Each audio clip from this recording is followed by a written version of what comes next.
Originally available on Apple Arcade in June of 2020, this title was due to make an appearance on other platforms in March of this year, but got delayed due to the hostile actions of Russia towards Ukraine.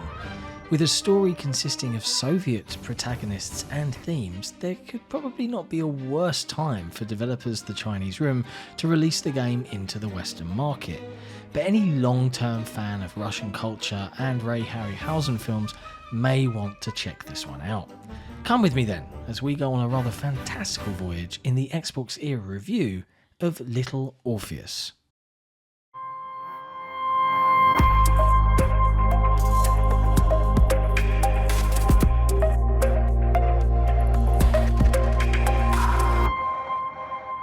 In the early 1960s, a cosmonaut is dropped into a volcano and ordered to burrow towards the centre of the Earth in a drilling capsule powered by an atomic bomb. All contact is subsequently lost with Ivan Ivanovich until he reappears 3 years later, insisting that he has saved the world, but missing the weapon of mass destruction that was in his possession. Unsurprisingly, the military top brass is unimpressed with the situation, and a senior officer who is supposedly so frightening that even Stalin will not buy him a drink is tasked with finding out the true events of the last 36 months. A game of high stakes ensues as Ivan sets out to convince his interrogator that the unbelievable adventures he claims took place in his absence actually happened. After all, failure to be utterly convincing will result in death by firing squad. The game has been created in the style of an old-fashioned cinematic serial like the Buster Crabbe, Buck Rogers tales of old. Each chapter takes place in a different realm and finishes on a cliffhanger as Ivan journeys via various methods to another incredible land. A narrator sums up what's happening to the hapless protagonist, and a full set of end credits is displayed before the next chapter becomes available to play.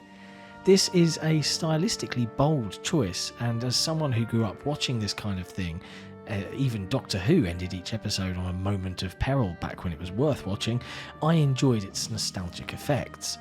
The strange lands featured within the story have been crafted in a Technicolor style reminiscent of The Land That Time Forgot and Sinbad the Sailor type films, and they are very pleasant to look at. In terms of the game as a whole, the cinematic visuals are probably its strongest feature. The writing and musical score also display high production values, however. The gameplay itself, well, that's a bit of a letdown. This may be due to the commuter-friendly bite-sized episodes originally being designed to attract gamers on Apple devices, as the control scheme doesn't seem quite tight enough to perform well on console. With a side-scrolling platforming game such as this, the controls do not need to be highly responsive for speed and precision, but they should respond as intended at the first attempt. The controls are simple but spongy, and tasks such as interacting with objects to solve fairly easy puzzles can take 2 or 3 attempts to pull off. Having played a lot of games in this genre, this isn't something that I'm used to. It's not a game-killing feature, but it's a drag and demeans the whole experience. The platforming design in general is varied and fun. As well as the standard jump-related exploration you would expect, there are also quick-time events, time-based platform puzzles, and obstacle avoidance chase sequences. In each location, a different nemesis comes to light, and the successful navigation of a hide-and-seek type section is required.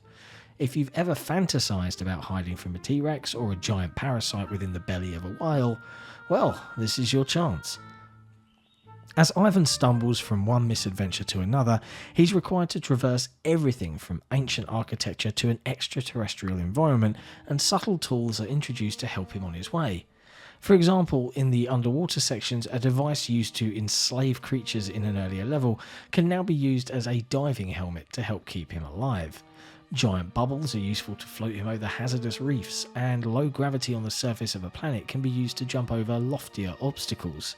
Swinging from multiple vines like Tarzan is immensely fun during escape sequences. Returning to a black and white interrogation scene several times a chapter draws the player away from the fantastical to reality, and after a certain amount of progress, it is possible to notice contradictions and mistakes creeping into the story being told. Well, if you were under threat of being executed, wouldn't you make the odd mistake? I mean, who cares if your father was a toy maker or a watchmaker? Every subtle change in names or places is highlighted by the eager interrogator, and as a player you soon find yourself questioning whether this is the truth, or if you're just listening to the biggest shaggy dog story of all time. There are more problems though. The resolution of the main story was somewhat weak after a long build-up, and the final chapter, which I believe was originally bonus content, had a boss battle that was not only completely different from everything that had gone before, but it was a considerable difficulty spike as well. To make matters worse, I was returned to the very start of that battle every time I died, whilst trying to decipher the patterns of movement required to survive. This section got old fast and left a bit of a bad taste in my mouth when I finally got through it. Another thing I don't understand is that to unlock all of the bonus material, which consists of outfits, preliminary artwork designs and so on, you have to complete the whole game again by collecting orbs that are blatantly positioned in plain view. Many achievements are tied into this replay, which seems odd, as after spending 5 hours completing the game and enjoying it, I was left with no desire to go back and play it again. As there is not enough interest to instill the desire to experience the game twice, it may have been just a better idea to add 3 extra levels to the main campaign. The original canine cosmonaut Clarke does however make an appearance and is worth playing with Orpheus just for that. In conclusion, this is a well-written and visually impressive game that conveys the developer's clear love of its cinematic serial-based inspirations. It's a chilled-out experience and a fairly pleasant way to spend 5 or so hours.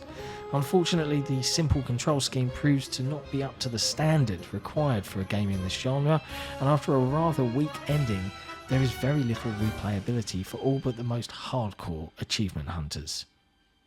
Thanks for watching. If you enjoyed this review, be sure to hit that thumbs up, hit subscribe, and why not ring that notification bell so that we can let you know when we got some fresh content. And we'll see you next time.